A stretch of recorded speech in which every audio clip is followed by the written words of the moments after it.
Hello, everyone, and welcome to the fourth lecture in this November Talk series, which is generously supported by the Sto Foundation.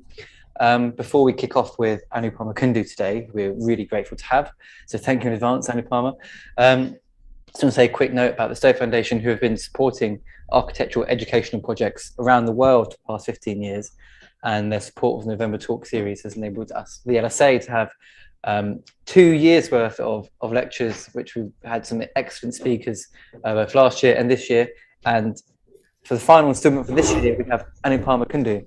And her talk today is titled Material or Time as a Resource. I'm not going to elaborate too much on that because I don't want to butcher it, and also because I know Anupama is going to elaborate that in much greater detail than I can ever do. So on that note, I'm going to remain mute. I'm going to hand over to Anupama Kundoo, who can share your screen. Thank you very much, Anupama. Thank you. Thank you, everyone, for having me. And I apologize for the lapse last appointment. We're good. And I'm glad we found a way forward to accommodate, life's unexpected things.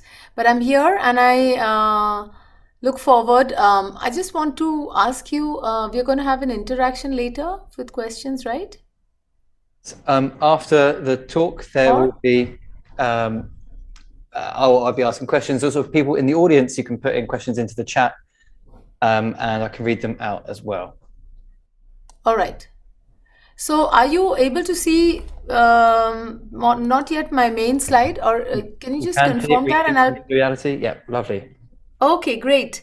So yes, I'm going to talk about materiality in architecture that has posed so many as social, environmental, and economic challenges. The materiality of architecture, is being is leading to often several more problems than solutions.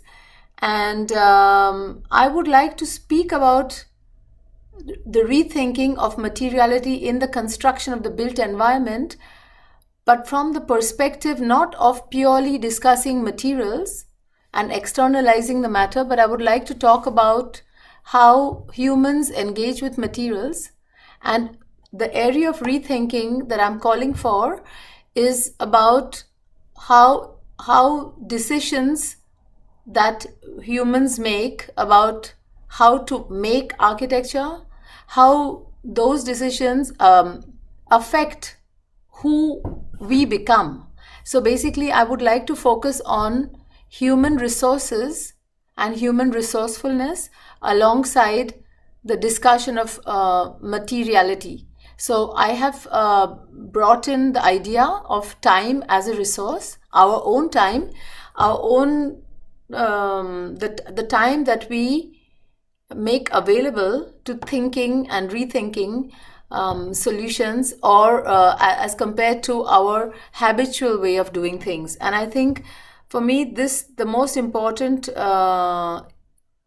area of discussion that I would like to provoke is about those human capacities and how we apply our intelligence, our time, our care, etc., in the kind of habitat we construct for ourselves.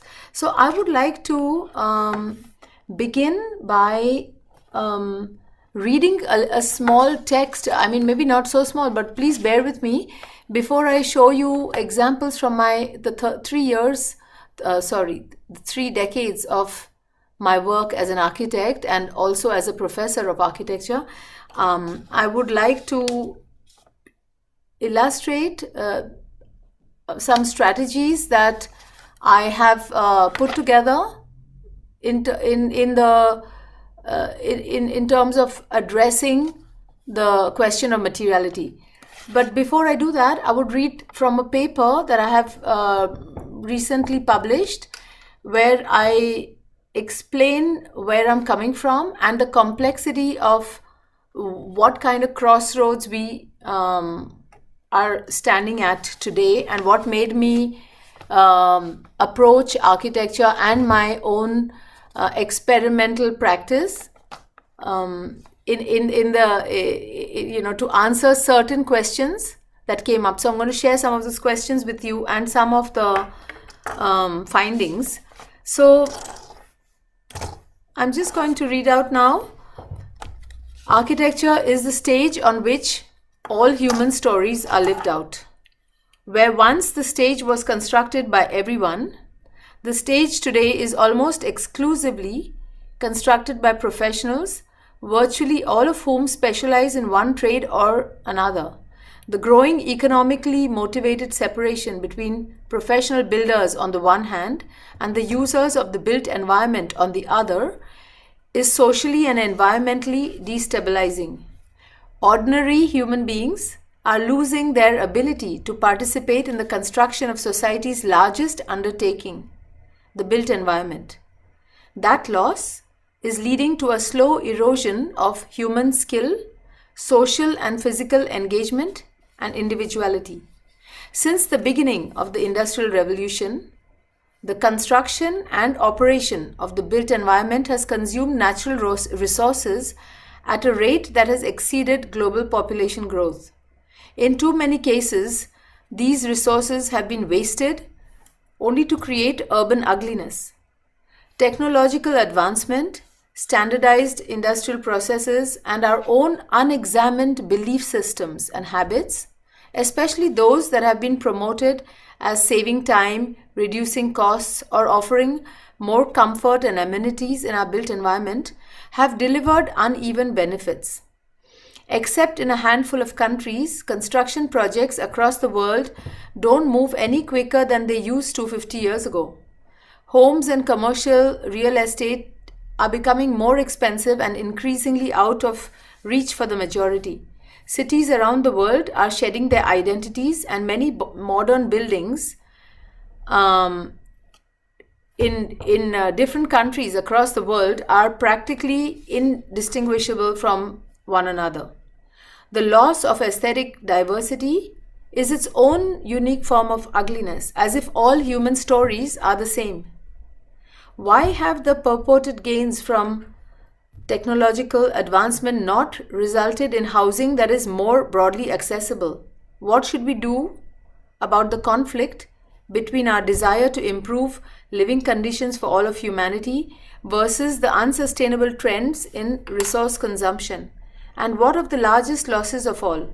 Our skills, our capacity to think, and our sense of purpose and belonging. I propose a principled approach. The answer to these questions may lie in re-examining those habits of body and mind that humanity has adopted during the long process of industrialization.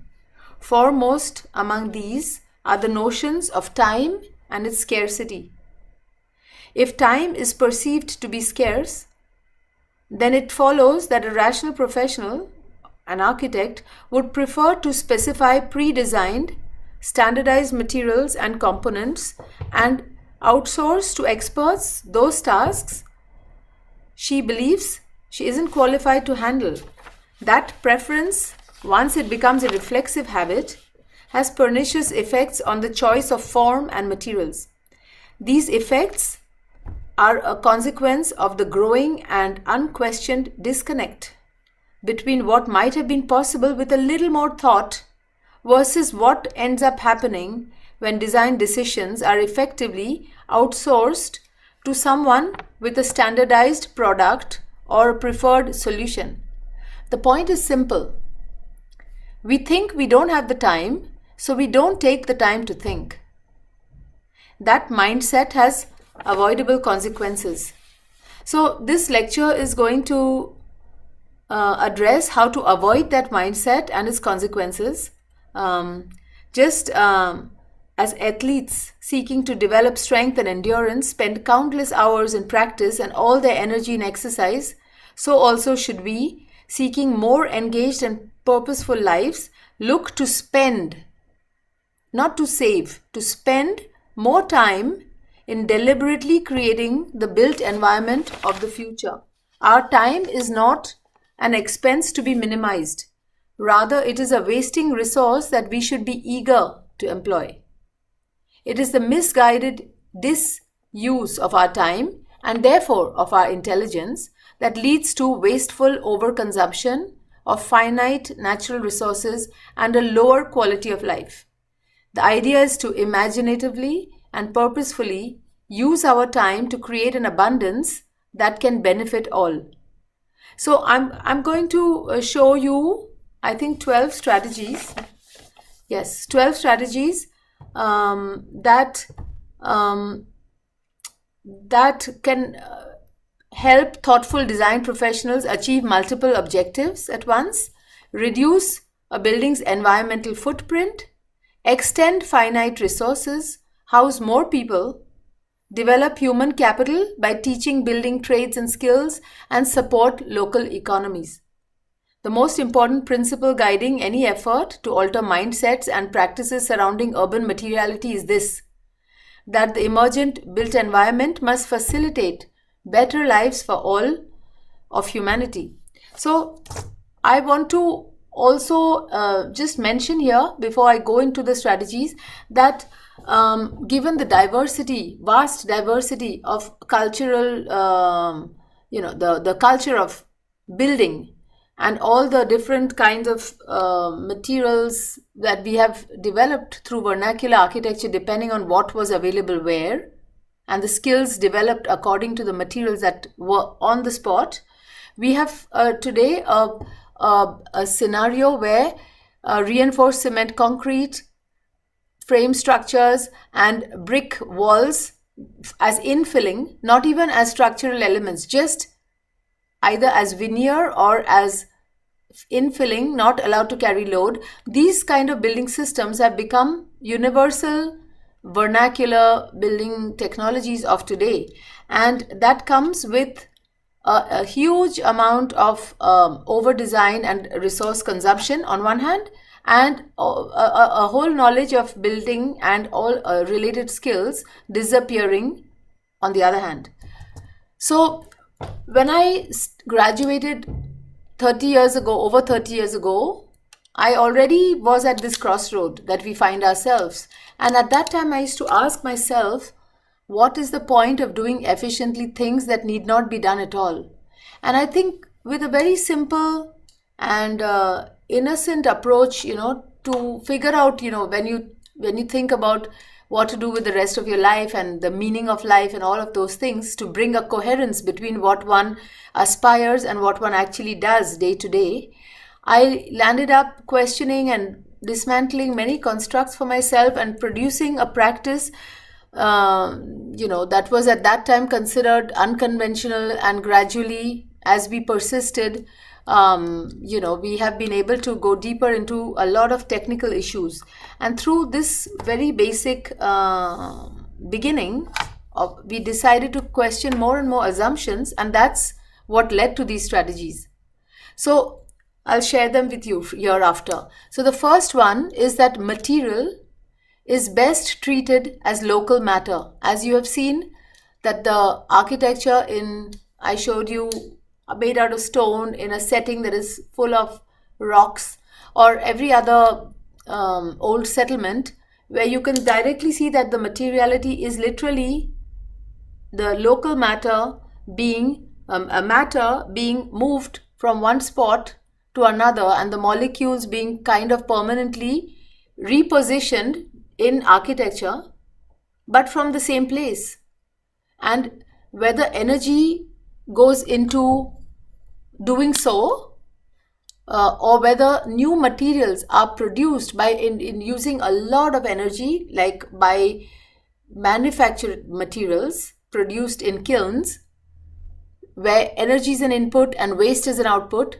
Even so, all those various materials that we combine and make new materials with are also local somewhere, and they leave their kind of impact. So I believe architecture does not begin with material technologies, etc., selected out of catalogs of the building industry, but from literally what materials are in the territory. For instance, in the case how I discovered that local clay led to building suitable clay in many parts of the world used to be used for brick making in kilns before the high quality, let's say over designed, very, very strong bricks are produced with high energy consumption. The local way of doing that used to be all over the world. Bricks used to be made as modular elements, the first manufactured material that used to be piled up in a construction. That construction was the kiln as well as the stack of bricks, and it was just insulated with mud plaster. The kiln was used to bake bricks, and when the bricks were baked, the kiln gets dismantled because the bricks, the stack, are the product but also the kiln. So these systems got replaced with much more sophisticated kilns, and then we have started making huge quarries in places and going for a machine-made approach of really scaling it up, leaving much larger impacts on the territory, that just like any other large supply chain does, to a place. And that has to do with the impact of industries and industrialization. So I'm talking about the human scale versus the machine scale also in material sourcing. Also, you see the fuel that they use are branches that from the thinnings that are chopped off from plantations that are planted by the same people who, by the way, are also farmers.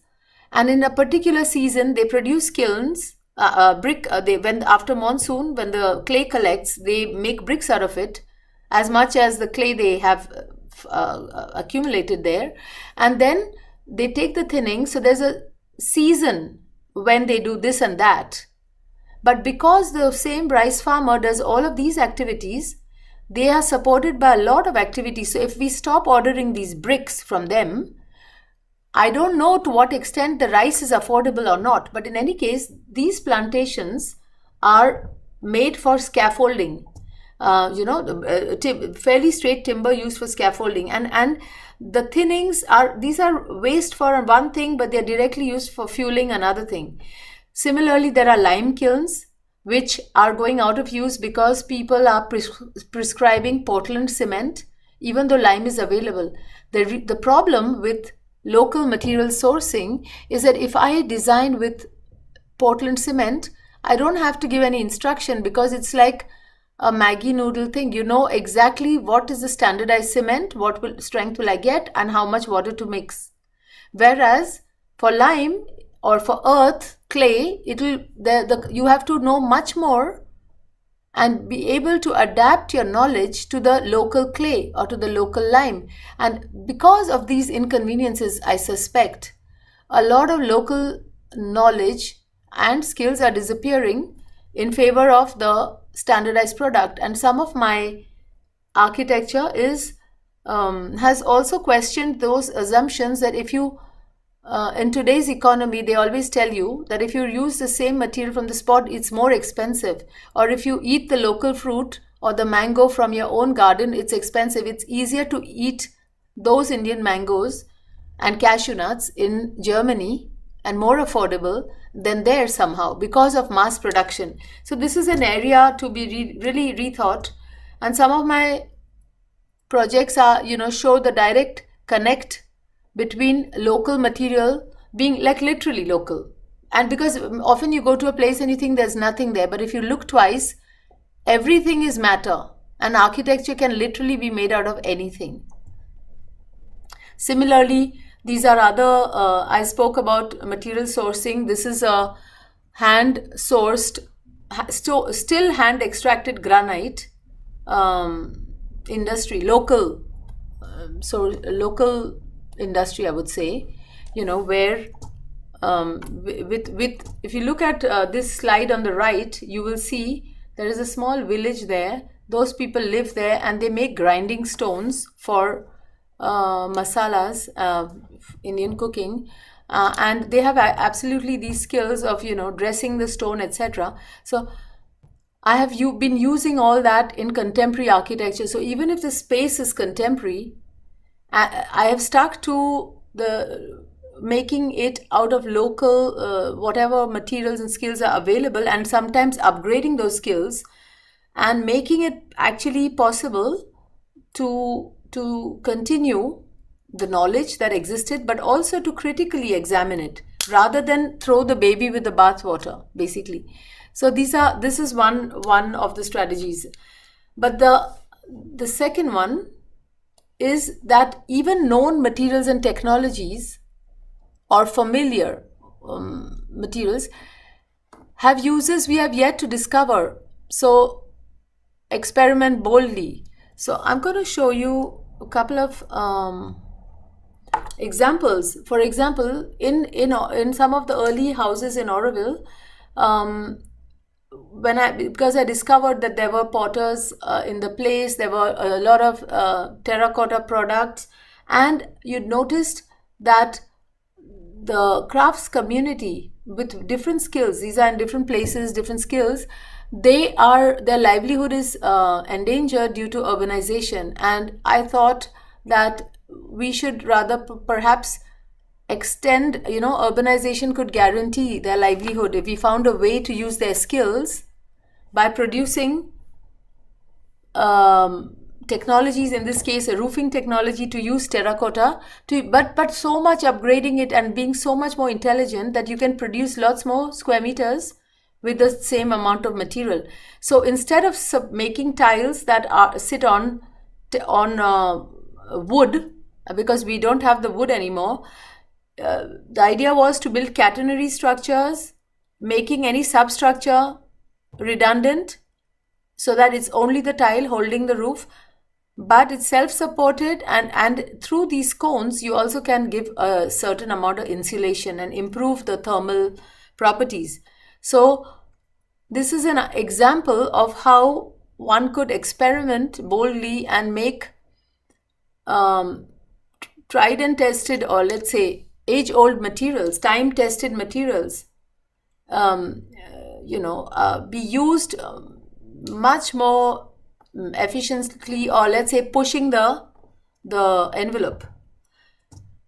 So in such kind of processes involve perhaps using the same skills that you found, but producing new products or diverting or upgrading skills, etc. So here you see, this is a picture of me 30 years ago. It was during my first project, actually, when I started my office at the age of 23. I just began with a project, and actually here you see what this represents for me. The local material is in the foreground, clay, it's just clay. Behind are the skills that always exist. They look humble, but if you look closely, each potter is actually just making a pot. It's not like a big roofing system as far as they are concerned. They're just making the same products. I mean, they're making products which we are asking them to produce, and then we are asking, in our case, we produce them also locally. You can see they are producing it in their rice fields with coconut shells. They are firing them with, so it's not the same to produce a terracotta product in a factory which is fired by coal, or if it's fired or it's produced in settings that are very different. And I think the qualitative analysis of all of this is not being done, but I think should be done in the green rating system. They only say how many kilojoules goes into terracotta. So I think these are all areas for further work. And here we are with masons trying to figure out how to build this kind of system of roofs. So this is an example. Even the brickwork, and the bricks are handmade bricks. They are just 1 inch high. These are pre-industrial bricks, and these are made in this pretty similar manner, because I discovered by that time that the factory brick may not be the better brick. Maybe the bad brick is actually the good brick, now that we know about environmental impact, etc. So this is also, the masonry is made in lime mortar with 10% of, I think it was 5% of cement added to improve the initial setting strength. And also the local pots that they used to make and struggle to sell today, about 45 centimeters, 1.5 foot diameter, were also eventually, in a few years, I found a way to use these meaningfully as lost formwork to minimize the structural steel, like, coffered slabs, like waffle slab systems and diagrids, which are not being done because formwork is expensive. I started using them as formwork so that you can produce very efficient ceilings without requiring expensive form processes or initial investments, and yet reduce the steel significantly, 2 bars per 3. So then that led to a whole lot of other products, and we started extruding other insulating roofing elements that allow you to, increase every 75 centimeters, in this case 2.5 feet apart. There's reinforcement, but it's still an insulated roof which is flat enough in case you want to use it. So there are different kind of configurations, but these are also possible to produce without needing potters. It could be made by anyone because they are extruded on the site. So this is an example of how time-tested material can be rethought as well and be given uses that have yet, that are, there is still so much to discover, and keep researching and experimenting. The third strategy is to look at vernacular also, to look at it with new eyes. Old vernacular systems have not been, we don't need to give up research on them. They also can, even tradition used to be evolving. We don't have to just stop researching certain materials because they sound like vernacular, and so it should be only done that way. So the example I want to show you here is the first hut I built for myself when I just moved to Auroville from Bombay.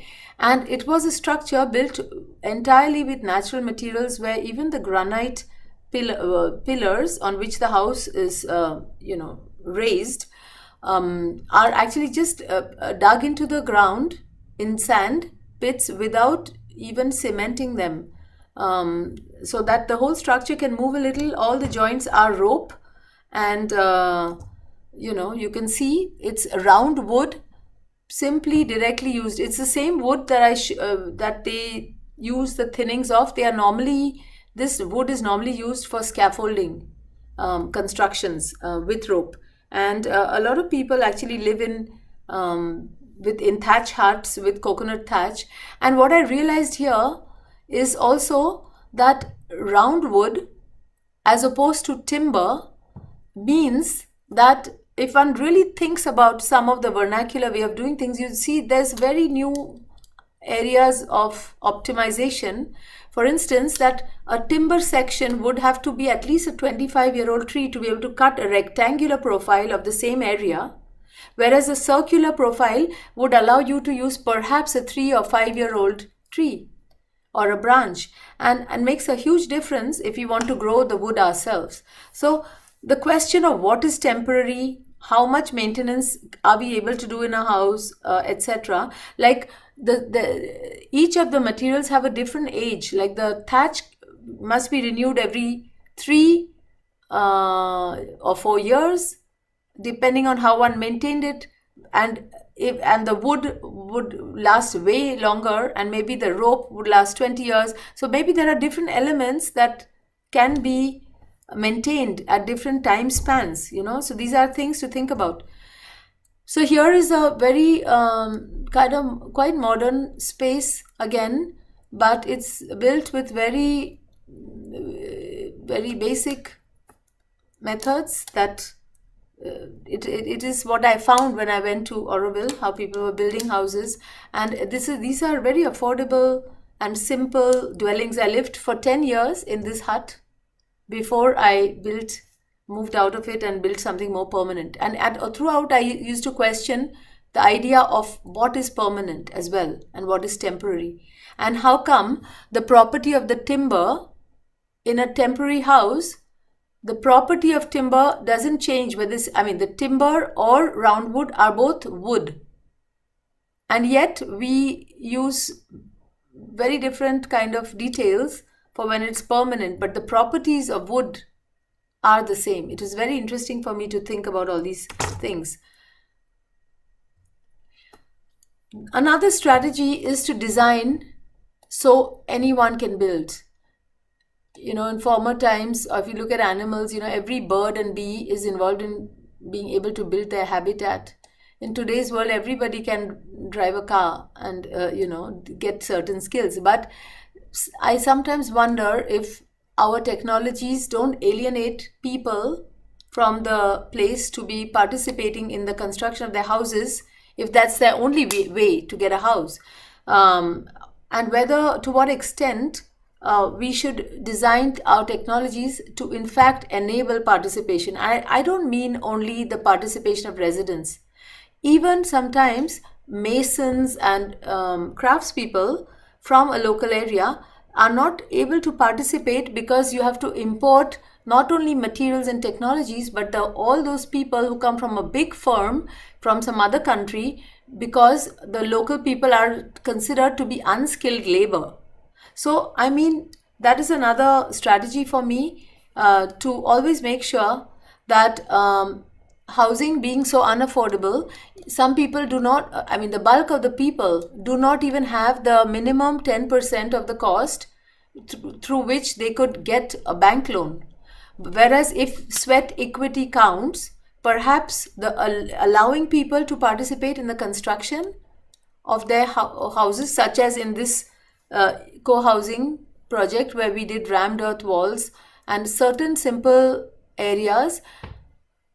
It's not as if the participants were involved in everything, but they have the choice to be involved. And it's not the technology that makes it impossible for others to participate, or even for people to paint their walls or do simple things. There's always things you can do even in urban life if that's the only way you could contribute to making address housing through your participation. So I definitely don't want to involve too many experts there, but because we are a very research oriented practice, we do a lot of things and new things and critically examined old ways of doing things. But we make sure that the proportion of experts to anybody who wants to be involved is such that there are very few experts, and largely the processes are open and inviting to participation. This is the co-housing project, but not everything is built with rammed earth, but because we had a wastewater treatment plant that was made out of, was dug out on the spot, and the soil was suitable for rammed earth construction, that is the quantity of earth that was spent, and the rest was done with other technologies. This is a very affordable construction with highly insulated ceilings, streets on upper levels for people to communicate, but also to reduce the cost of circulation, and yet having connection at affordable price. The next strategy is to build so everyone can grow. By this I mean about the idea of boosting local economy. I'm going to show you one of the more radical projects here that is called baked in situ earth construction.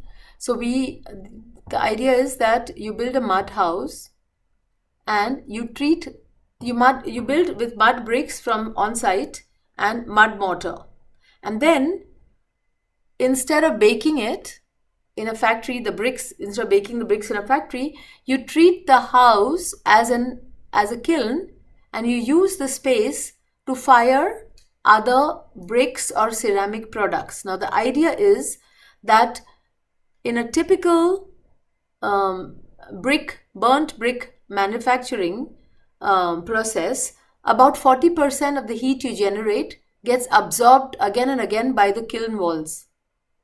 So the idea is to tap that heat and divert it to baking the mud house, the mud walls, so that the waste heat is just going into the kiln, and you have to put in such a good insulation that you're able to bake your bricks as a consequence of having baked products, ceramic products inside the house. So this is how it looks: mud brick, mud mortar, holes for starting the fire and for air to circulate, then stacking other bricks that have to get baked, and then cooking the entire thing for 3 or 4 days.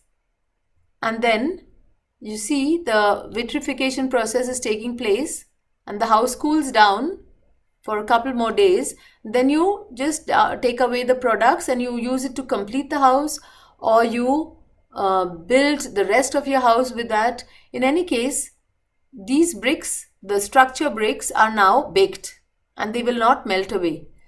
And the products inside has become like a local produce. So housing becomes no longer just a consumer of resources, but a generator of building products and boosting local economy. So you see there are so many things like tiles, bricks, wash basins, water closets, like toilet pans, furniture, all kinds of things, gutters, gargoyles that can be made in terracotta or ceramic. And so there's a huge opportunity. This is just one of the projects that demonstrate that. But basically, if you create a process, let me explain. This is eventually it became homes for homeless children in Pondicherry. That was the project, and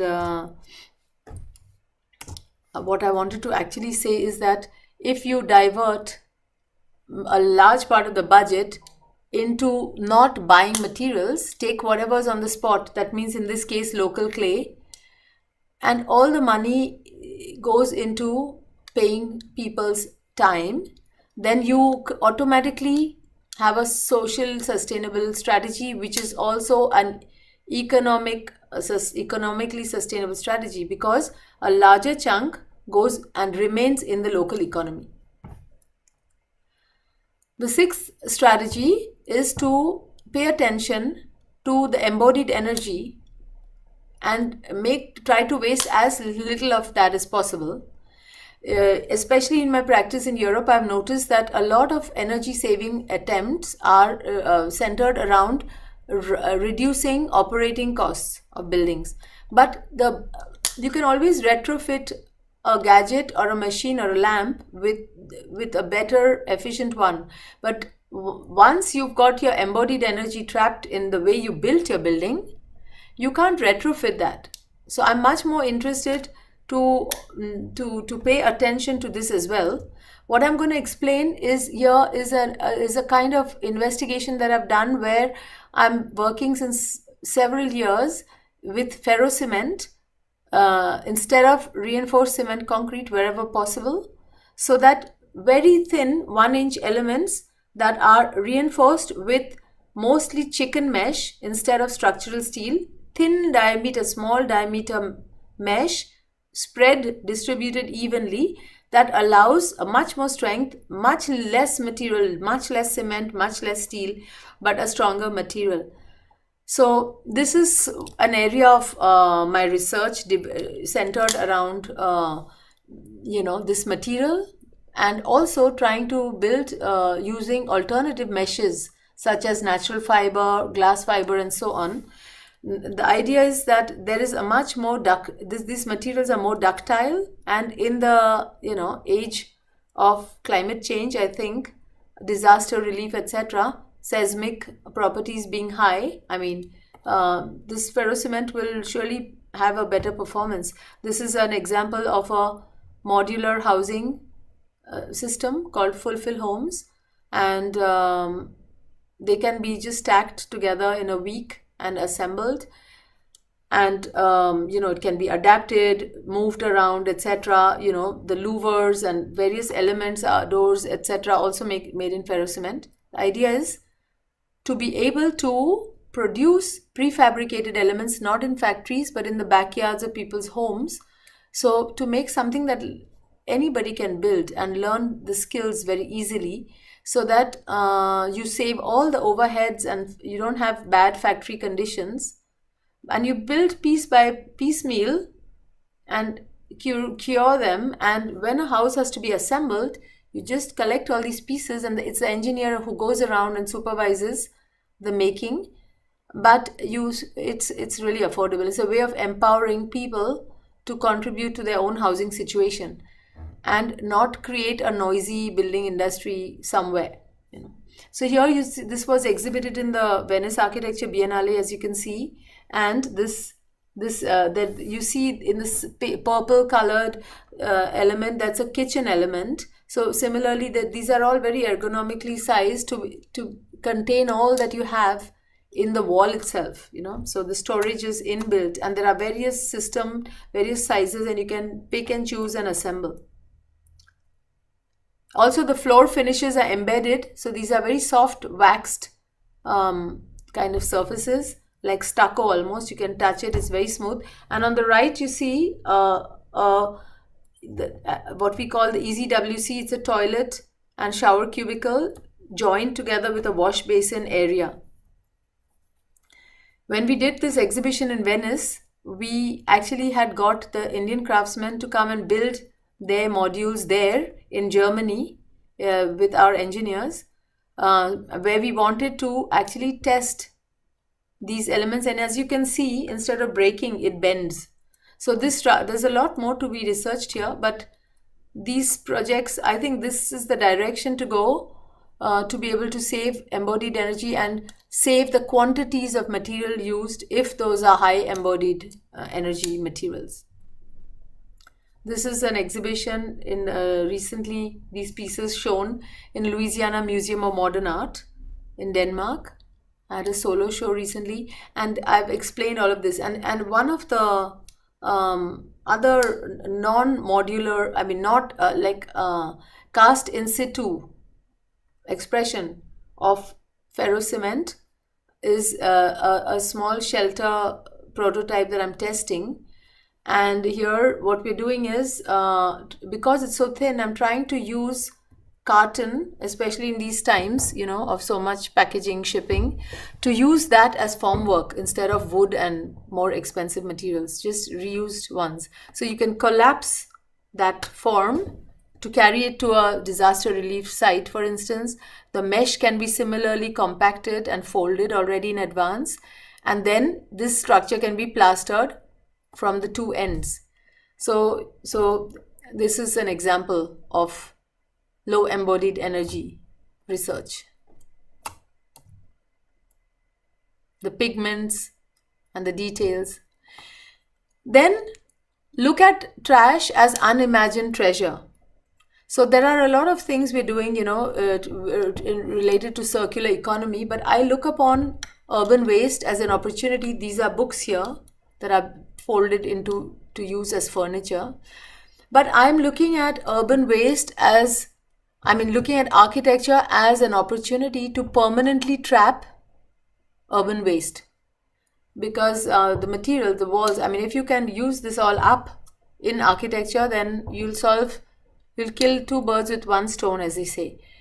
So one of the examples, especially for temporary structures, like a pavilion I had to do in Barcelona called Library of Lost Books, I had taken discarded books that normally get pulped or burnt, and I had vacuum packed them with the household technology that people in Barcelona use for preserving and extending the life of food, like ham and olives, etc.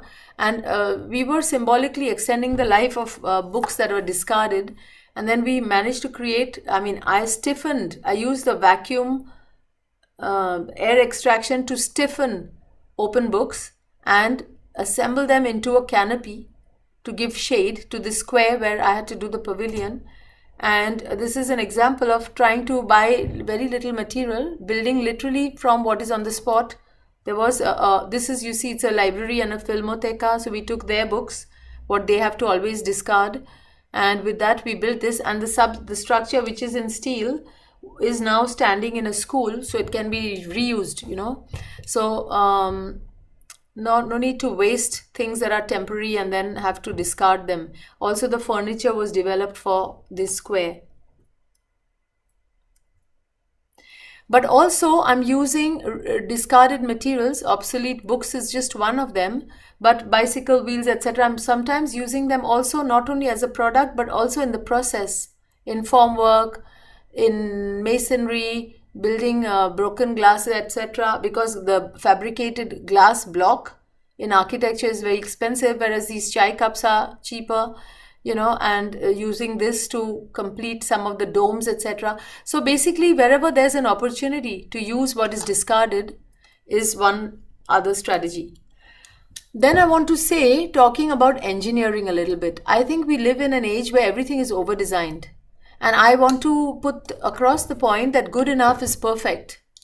Just because we need concrete and to build bridges and sophisticated structures doesn't mean that every park bench has to be built with lots of concrete. So the question is, how strong does a thing have to be? Already, if you only do this strategy, we will save huge amounts of materials. I'll just show you one example of a structure that is entirely built of reinforced cement concrete. It's a multi-purpose hall. Instead of using 125 cubic meters, we managed to use only 75 because of the amounts of design options made in order to compare them for efficiency and see how beam profiles, etc. could be shaped to minimize, and you know, with the leaning in columns that you reduce the span, etc. So finally land up using the least possible volume of cement and steel for the maximum amount of usable space. And this was enabled because through this lost formwork for the beams that I made by building ferrocement formwork and leaving them in situ. So you can see you don't see those processes at once, you just see an RCC building, but you have saved a huge portion of that only because the time was put and the engineering was prioritized. So another strategy is to not take away the participation of the thinking hand. And this is something especially what I use not only when we work across disciplines and craftsmen, but particularly in the way I teach. And I really insist that we should have those encounters, real encounters, an architecture student must have in the learning process in the studio. This is an example of a studio group of a diploma unit from the AA. I think it was 2006 when we had taken them to do builder construction. They were doing a studio related to Hook Park and they were dealing with round wood, and I wanted them to build in a week, design and build a structure in round wood to test their ideas. So, and in my design build projects, you will not find them limiting the technology to what the student knows and to reinvent the wheel. But there are also craftsmen, experts and everybody. So to learn how to collaborate and co-create, you know. So here you see it's a watchtower in a botanical garden that they are building. And in all these other projects, also students have been involved from different institutes. My idea is that the 4 areas of real confrontation I want them to have is real scale, real material, real place and real people. When everything is real, and just because we're in academia, we don't want to be cut off. We want to be even all the more deeply aware of ground realities so that the contributions we make straight after graduation, we are already empowered to start doing things, you know. In this case, we did in Mexico this Tetra Pak project where we finally found the product so sophisticated and hard to take apart, the plastic, aluminium, etc. We filled sand and water, etc. and used them as bricks. But also the idea is that not necessarily to use Tetra Pak or promote its use, but the idea is for students to work for 2 days or 4 or whatever they have and build in 1-to-1 scale with understand geometry, construction, how do you lay out buildings and all of it. Not only always deliver something in a concept stage with renderings, but really work on all the different phases of architectural work. This is a project in Ahmedabad with rests from denim industry, to use patch pieces. And if the hands are not involved in the thinking, then you would never stumble upon a whole lot of ideas. That's what I'm trying to say. And not only your own hands, but also hands of others who are involved in that particular skill. So I often bring sewing machines and, craftspeople and experts into the studio to be able to do that. The students get to work and learn some skills also to be able to think in that material. Also, when we reconstructed in the Chipperfield's curated Venice Biennale in 2012, when the wall house was built 1-to-1, we had this kind of project almost largely enabled by hands-on learning opportunities created for students in the building of this work, but also testing new ideas like interpreting those vault roofs, building them out of glass bottles, etc. But this process was largely enabled by the participation of 20 Australian students. I was teaching at Brisbane at that time, and 10 Venetian students and 6 craftsmen from India and engineers from each of these places. And the technologies, the foundation, etc., many new elements were all redesigned so that literally anyone can build. So build so anyone, design so anyone can build, and build so everyone can grow, but also applied to hands-on educational approach. Then for the next couple of images, I will not be showing you images, but I just want to address the issue of human scale, and not to forget to ensure that the fact that high density is involved, large supply chains are involved, repetition of modules are involved, to not allow this monotony and this oppressive repetition, and to make sure that the human is not disoriented in the machine produced landscape. So I would like to focus on, pay attention to the human scale, not only in what we created, how high do we feel comfortable, or if the building is more than 7 or 8 stories, what are the strategies we are going to do so that we don't have upper stories alienated from the street, etc. Those kind of issues, but also in the production, the human scale. When things are beyond our scale, we cannot pay attention to the details. And another one, which is perhaps a summary of all the things I've shown so far, is that if we develop what is plentiful, it will extend what is finite. What I mean is the question of saving natural resources, but actively spending what is plentiful is human resources. When we spend our time, when we use our muscles, our brains, we don't pollute anything. We just advance in our race advances, our species evolves when we do more intelligent things.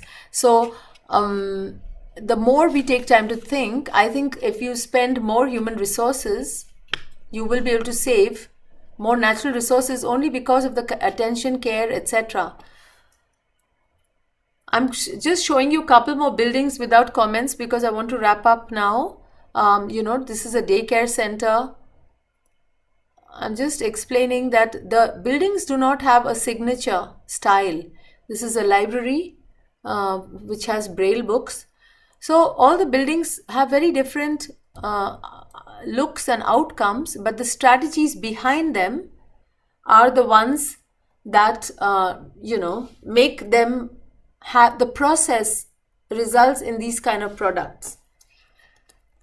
And the last thing I want to say is about how we can amplify our influence. Like for example, through co-creation, through collaboration, And we may be able to extend our impact as architects instead of saying that in today's world where you have very large offices where people don't know each other and all jobs are, there are some jobs that you need such large offices for, but some things you can't pay attention to if things are that big. Another way of scaling up perhaps is to collaborate. Many small active offices doing small projects carefully, but if they collaborate, and if they collaborate interdisciplinary, but also collaborate across generations, that means we are ready to work on the projects of our forefathers and we're ready to involve our next generation already, so that everybody doesn't have to start with themselves, because architecture outlives our lifespan. I mean, architecture, it takes also our cities take many generations to create, but I think we should just have a sense of expanding our role and be aware of how we collaborate. I'm just going to end with this example because of all, many of you might know this, that I have my practice, I mentioned, located in Auroville. It's a very unusual laboratory city designed by Roger Anger. I'm writing a book about this right now. But it was it was founded some 50 years ago as a pedestrian city where all the land belongs to the commons. So it has got very, very futuristic ideas about all aspects of radical rethinking, from economy to education to, planning and architecture as well. So in that kind of context, there were some housing typologies to address density and compactness, but not vertical towers using the roof, but ranging from more horizontal kind of movements, slow movements, but different from low to high rise, integrated in a very different sort of a plan, with the participation of 122 countries who actually came to Auroville to kickstart the project, which was set in a brownfield, and that today looks like this because of the work that the residents put in to convert and improve the environment. So what I want to say is that the final message is that building cities and living compact doesn't mean we'll destroy the environment. It could also mean that we can make a barren land fertile, because if this was done here, it can actually be done anywhere. This is a youth hostel of mine in the foreground, and this is a project that I'm working on right now, doing the urban design for. It's a co-housing cluster, a set of clusters of co-housing arranged in a very different kind of housing typology. I won't explain it, no time, but it houses 8,000 people in a mixed-use development. That's what I'm working on right now. And it's a collaborative project. It's as I said, this is a design concept from Roger Anger, who passed away already. I'm involving students of mine in different places I teach. This was in Stuttgart. This is their work I'm reviewing with Jan Gale and other interdisciplinary inputs, like from Trans-Solar, for example, and my students' work from Yale, KADK, Denmark, and Fachhochschule Potsdam, where I now teach. They've plugged in their projects into my urban design. So with this project, I want to end today's presentation and explain that I think the challenge for the future will be, how do we go dense and yet keep the human scale inside this compact, dense habitat. Those are some ideas of one-to-one scale future ideas for facades. And with that, I end. Thank you for your attention. I look forward to your comments or questions. Can you hear me, Anupama? Yes. Wonderful. Thank you for that. That was absolutely amazing. Thank you so much for your time for highlighting those projects. I have loads of questions. I can see a few of you kind of have put quite a few in the chat as well, but rather selfishly, I'm going to kick off. Okay. There's so much to unpack there, but from what I kind of garnered from your talk there was like kind of time and craft are kind of inextricably linked. And today, particularly in the Western world, there's no longer the kind of notion of the master builder, for better or for worse. In fact, the designer's relationship is kind of chiefly with not their tools, but with a contractor. But I'm curious because that relationship to the art of building, making, and craft was very present in the projects you were doing outside of kind of Western and civilization. So in that regard, how do you connect your office, particularly your Berlin office, to that notion of craft and indeed with the art building and this hands-on approach? I don't really have some of my Berlin projects to show, and neither am I actually trying to. Yeah, I'm not trying to take this strategy everywhere. I want to. The point I was making is that instead of focusing on the scarcity of wherever you go, people tend to focus on the scarcity. Like in our context, they'll say we don't have money, we don't have machines, we don't have tools, we don't have this and that and that. And because we've become so standardized in our thinking, we feel all habitat has to look alike, and compared to the standard new goal for humanity, everybody only feels their deficit. And on top of it, they don't even like the standard product. So they anyway don't, after paying lots of money and everything, they still don't like their habitat.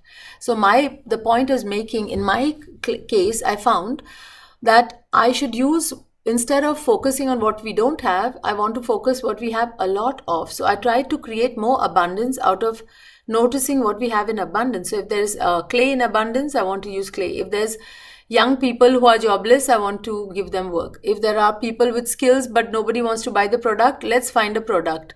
The idea is to, and here also there is a sense of scarcity. Here, what I'm noticing, as if we don't have time to think. Everybody's saying, yes, we don't like, the courts have standardized this doesn't make sense, and we are not going to do this. And then we act like victims of a trend.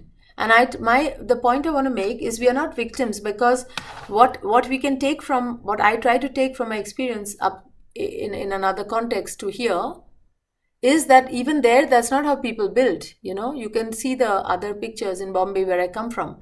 yeah. So there are other habits there, but but if I take my own time and I think what is possible with this set of constraints and this set of opportunities, what can I do more with that? And then I try to propose from that space. And so, for example, if there is a lot of those constraints are not real, they are even imaginary. That's what I'm trying to say. And I think that's where the real innovation comes out of.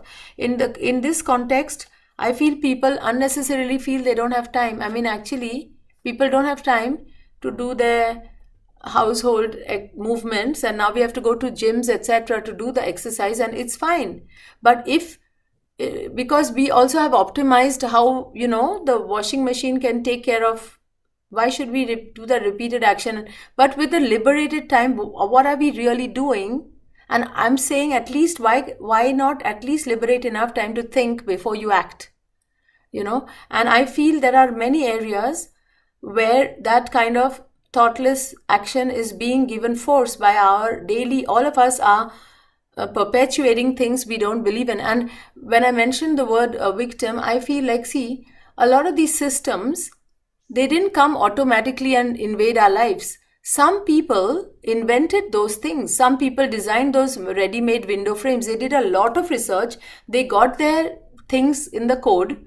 They paid for it. They found people who believe in their thing and got it made and brought it to a point that people who are passive can use them.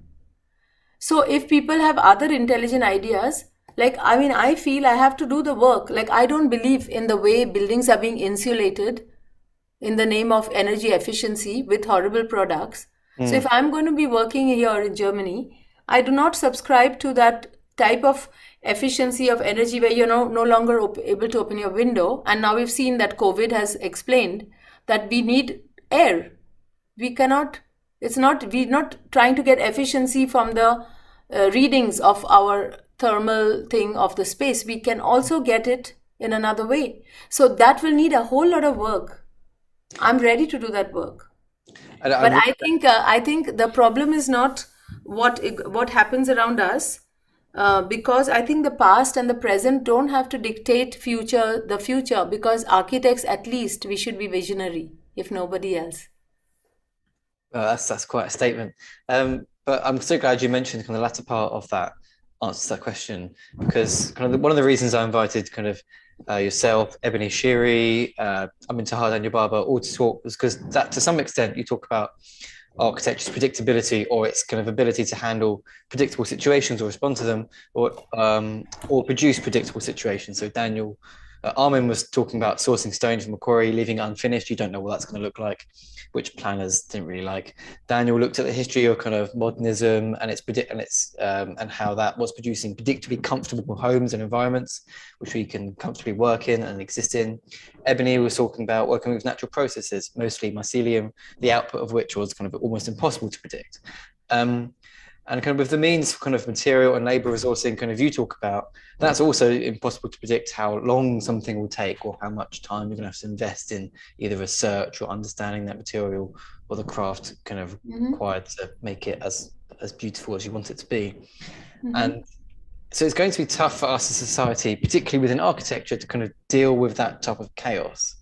And so when you're working on those projects, how, from a project management perspective, have you managed to deal with that unpredictability? I think, I think there is randomness and unpredictability, and it will always be there. We do not know the future. We're never going to know the future. But our action in the present brings clarity in that area, in that sphere where we act. Only through the action, that part becomes predictable. Like if I work and I propose, then that will happen. If I don't work because there was no security and guarantee that'll go through, then I wouldn't even start. If I don't start because no one gives me this assurance, then we wouldn't live. But I think the main skills that humans should stick to or cling to in times of doubt, I think, are three human resources that I did not mention. One is that imagination, which is even more important than knowledge, because the past knowledge is not going to help us navigate the future, because future is advancing at a very kind of exponential way. And I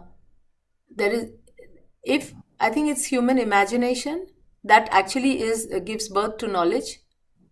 So imagination, we have to invest in that. The other is the willingness to try new things. This is also a human quality, to experiment. And the third is adaptability. Like we have all done now in the COVID times, everybody has taken whatever technologies, etc., allow us to go on. And everybody adapted, no matter which generation and so on. So I think the future belongs to those who will use these three aspects and develop these three aspects of human quality along with optimism. Because I think these things, once you decide to dedicate to that work, and you decide, you see, evolution also uses exactly these qualities of imagination, of they tests what else can be done. Nature tries everything out, and then that's how evolution happens. And all those who don't do it don't, the Darwin, thing happens. And that's the thing. So I think doubting is okay. Uncertainty, how do you navigate between, certainty in an uncertain world? And that's exactly where conscious action takes place. And we can't wait for the environment to make us then imagine when it's given on a platter. Yeah. So what you asked me, sorry, I didn't answer. How do I counter that? I think once you take one step in that direction, like if I decide that this terracotta would make much more sense to use, and I've seen it in my imagination, it becomes easy for me it drives me, my passion. I would work hours on it because there's no more suffering in the work. You enjoy your work because you just want to do it. And then all those type of people, you meet them who are like that. And then that's how things manifest. And you realize there is a world out there where lots of people are actually like this. They actually run the world and keep proposing new gadgets and new things, I think everybody should become more proactive. Oh, we can hope so. That leads on to another question we have. And Rosanna has asked, they say, the first time I saw one of your projects was at Venice, as you mentioned. And I remember being amazed by the research process on materials, texture and colors, and the role in decoding the installation. I want to ask you how much you value innovation in your design process, and if research is something that you could live without. And would you ever consider curating the Biennale or any Oh my. festival yourself? I know. Who's asking me? Are you one of the deciders? Well, well, I really haven't thought about all that, but I have thought of exhibitions that should take place, and of course, when I was there, I have been in a lot of curatorial interactions. I do think of what I would propose. I've been asked to be part of some other things that I have not yet taken up, I should say.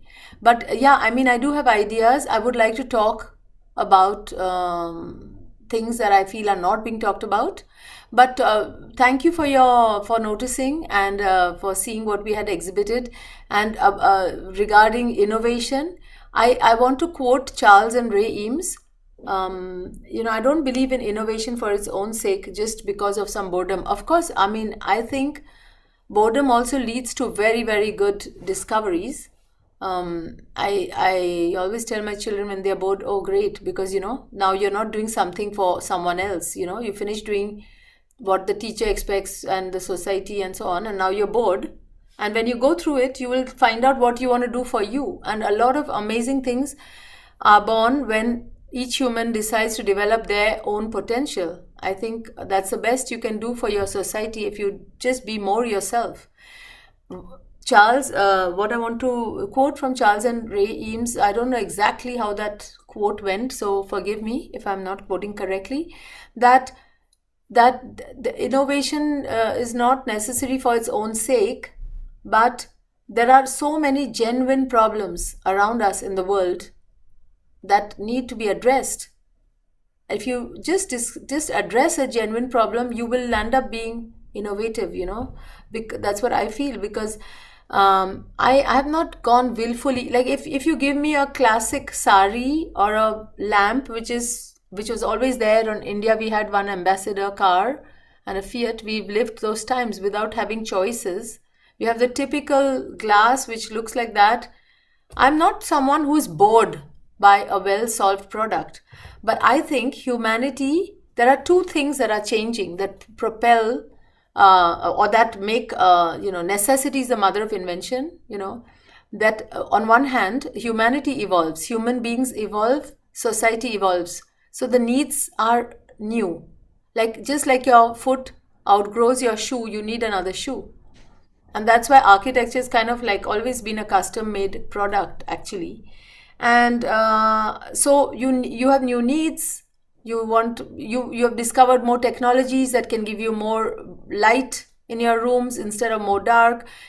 So we evolve, so our architecture evolves, so we are part of that. But the second thing is we have not, our population is going on increasing in the world. Today we need to go, I feel, much more high density, because there is a tug of war between environment and development, not only because per human we are using way more resources than we ever did. Biologically we did not change so much, but our dependency on resources has become way more than any previous generation. On the other hand, today the population, I mean, if you just see 50 years ago what our population was, the population in India is 1/6 of the world, and India and China are 1/3 of the globe. And they are just starting urbanization right now. If they follow the consumption patterns, not of what Indians use, but of what the global per capita is, imagine how much we have to rethink.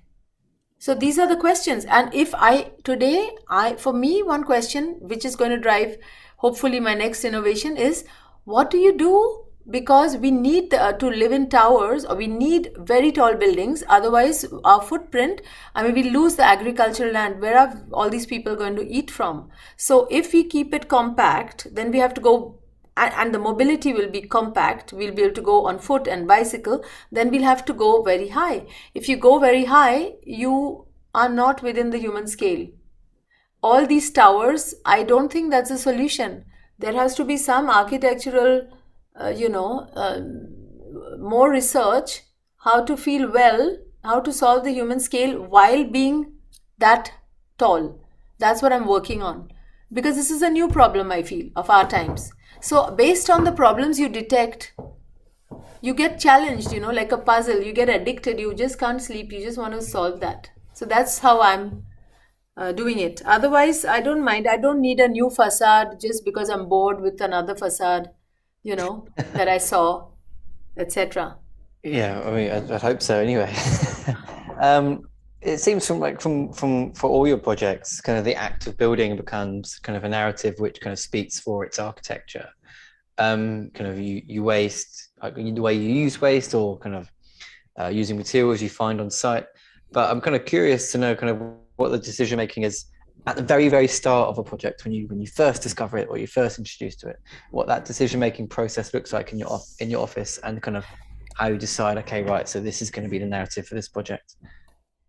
I really like your question because I have the opportunity to explain something I forgot to share. That's great news. The conventional, the way I've learned in an old school way, and I've learned everything from the typical architecture school, and I think I was quite, in retrospect, satisfied with the way we were sort of introduced all those classic themes and the skills to draw and think. So all that remains same in my approach is pretty similar. The only thing is, because I believe that it's the voids that we have to design, and not necessarily the picturesque looking, how it looks in renderings and from airplanes, etc. The architecture, So I do believe that it is a negative space that we are supposed to shape and make, to allow health, happiness, well-being, etc. of humans. But my engagement with material research just happens from the fact that, comes from the awareness that in our times, it's the materiality that is causing, it's a very thoughtless, unconscious thing. Every carpet is exuding some chemicals, everything is problematic, every food we eat, the materiality of everything has got contaminated. I mean, not only literally contaminated, but also because of unconscious habits, it's an area of unconscious use.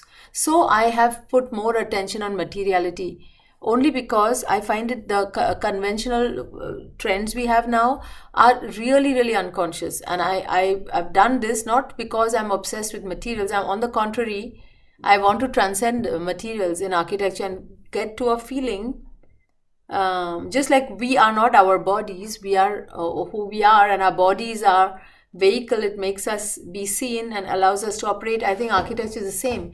Now, having said that, I think the way I conceive a project is because like in conventional architecture, we begin with the site, the place, how architecture should respond to a place.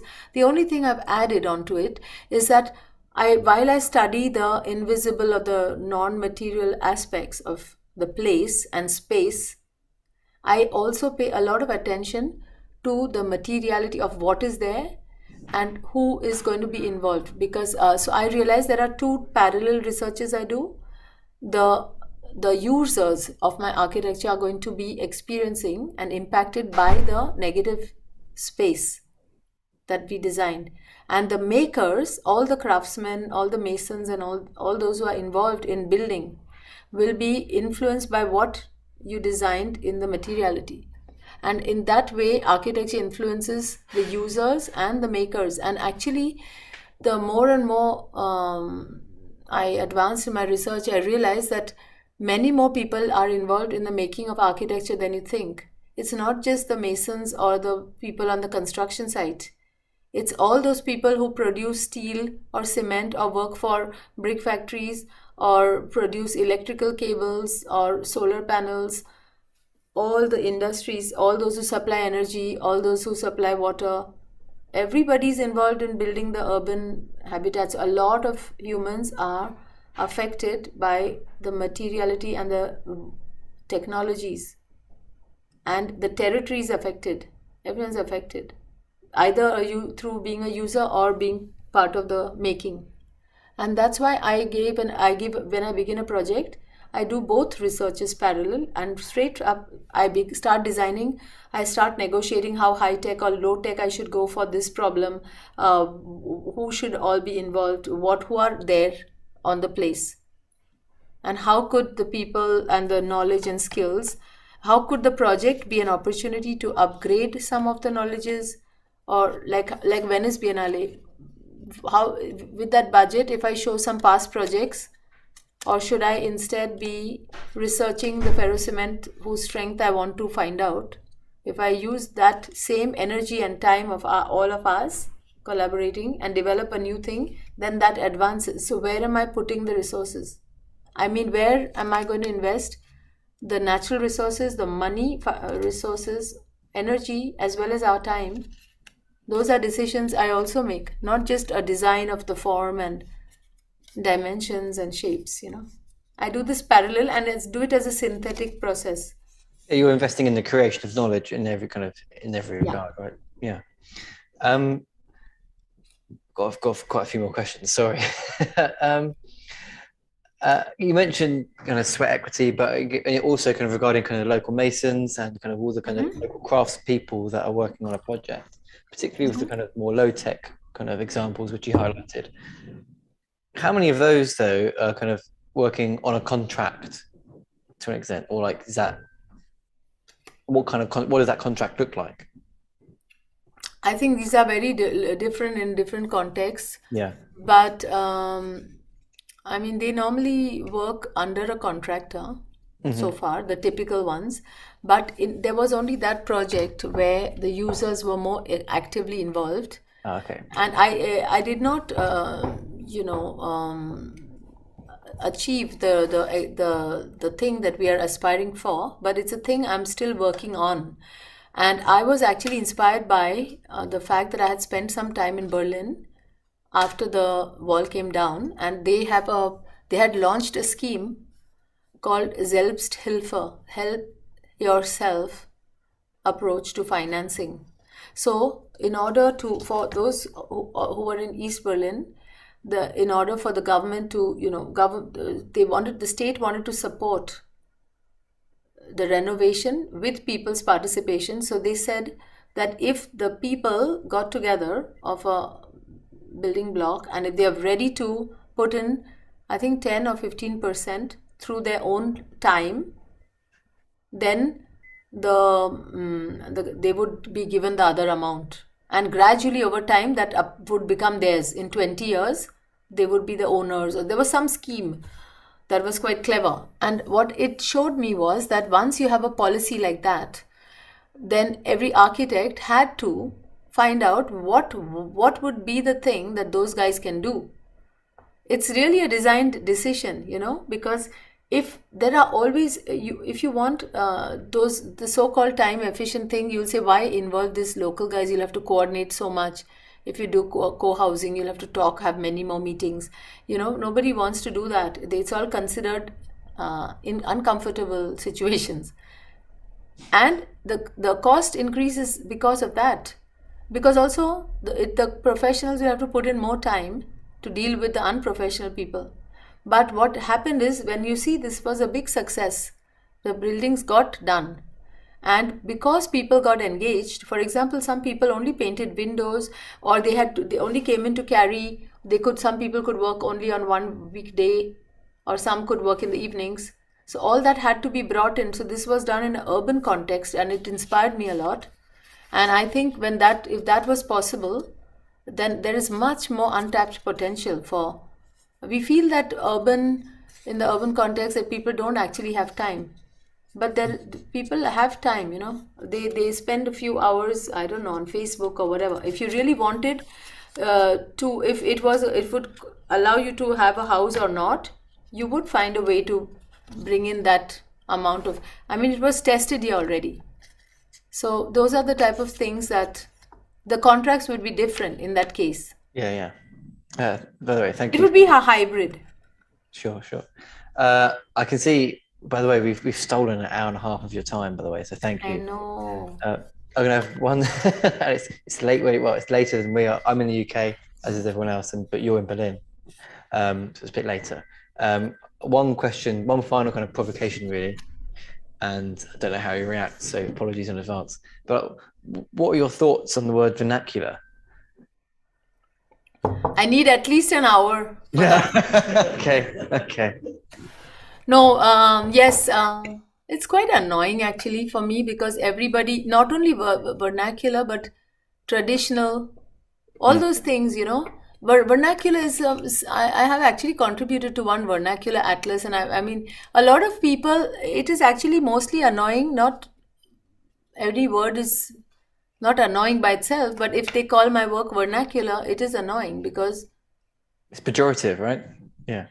only because because not because of the word, and I don't think it is necessarily pejorative, but I think the fact that it is not from that place. So I think, have you guys been walking around with eyes open or not? Because this is not how people in that place look. So what they do is they'll see a red terracotta color or a mud wall.